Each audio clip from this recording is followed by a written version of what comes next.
മിഥുനക്കൂറുകാരെ സംബന്ധിച്ച് നമ്മുടെ മകേരത്തിൽ അരയും തിരുവാതിരയും പുണർദത്തിൻ്റെ മുക്കാൽ ഭാഗവും ഇതിലുണ്ട്. അപ്പോൾ ഇത്രയും ഉള്ള ആൾക്കാരെ മിഥുനക്കൂറുകാരെ സംബന്ധിച്ച് ശനീശ്വരൻ വരുന്നത് 10ലേക്കാണ്. അപ്പോൾ 10ാം ഭാവത്തിൽ പറയുന്ന പോലെ കർമ്മത്തിലാണ് നമ്മുടെ. അപ്പോൾ കർമ്മത്തിൽ ഇവിടെ വ്യാഴക്ഷേത്രത്തിലാണ്. അപ്പോൾ സാമ്പത്തികമായിട്ട് ചിലപ്പോൾ ബ്ലോക്ക് ഉണ്ടാവാം. ഇന്ന് തരാമെന്ന് പറയുന്ന പൈസ നമുക്ക് കുറച്ച് നാൾ ഡിലേ വരാനായിട്ട് പറ്റും. പിന്നെ അതുപോലെ കർമ്മത്തിൽ ഇപ്പോൾ എല്ലാ മാസത്തിലും കറക്റ്റ് ശമ്പളം വരുന്നത്, അതൊക്കെ ഒരു ചെറിയ ചെറിയ തടസ്സങ്ങളൊക്കെ ഉണ്ടാവാനായിട്ട് സാധ്യതയുണ്ട്. പക്ഷെ നിങ്ങൾക്ക് മിഥുനക്കൂറുകാരെ സംബന്ധിച്ച് അവിടെ വ്യാഴം വന്ന് നിൽക്കുന്നുണ്ട്. ഈ കർമ്മത്തിൽ നീതിനിഷ്ഠമായിട്ട് കാര്യങ്ങൾ ചെയ്യുകയും അവിടെ എന്തൊരു ചെറിയതായോ വലുതാണോ കർമ്മമെന്ന് നോക്കാതെ നമ്മൾ ചെയ്യുന്ന ഒരു ജോലി അത് അത്രയും കൃത്യനിഷ്ഠമായിട്ട് ചെയ്യുകയാണെങ്കിൽ ശനി നമുക്കവിടെ സാമ്പത്തിക വളർച്ചയാണ് നൽകുക.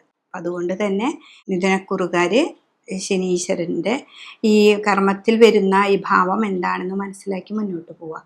ഇപ്പോൾ കുട്ടികൾക്കാണെങ്കിലും പുറത്തേക്ക് പോകേണ്ട കാര്യങ്ങളാണെങ്കിലും ഇപ്പോൾ അവിടെ ചെന്നിട്ട് ചിലപ്പോൾ ആദ്യം കുറച്ച് ഡിലേ ഒക്കെ ഉണ്ടാവാം. അത് അല്ലെങ്കിൽ നമ്മൾ വിചാരിച്ച സാലറി നമുക്ക് കിട്ടിയെന്ന് വരില്ല. അതൊന്നും നിങ്ങൾ ചിന്തിക്കേണ്ടതില്ല. ഏത് ജോലിയാണോ കിട്ടുന്നത് അതിൽ കയറി പറ്റുക. എന്നിട്ട് അവിടെ ഇരുന്നു കൊണ്ട് നമ്മൾ ചിന്തിക്കാൻ നമുക്ക് അവിടെ ഒരു സമയം കിട്ടും. അവിടെ ഉണ്ടാവുന്ന കുറേ ഇൻസൾട്ടിങ് ഒക്കെ വരെ നമുക്ക് കർമ്മത്തിൽ എന്തായാലും ഇപ്പോൾ ബോസിൻ്റെ കയ്യിൽ നിന്ന് കുറേ ഇൻസൾട്ട് വരും. നമ്മൾ എത്ര ചെയ്താലും അത് കൃത്യമായി ആവില്ല എന്ന് പറയും. അതിലൂടെ വരുന്ന ദോഷങ്ങളൊക്കെ നമുക്ക് ഉണ്ടാവും. പക്ഷെ അത് ഒരു ദിവസം നമ്മൾ ഇരുന്ന് ആലോചിക്കും, നമുക്കതെങ്ങനെയാണ് ശരിയാക്കുക.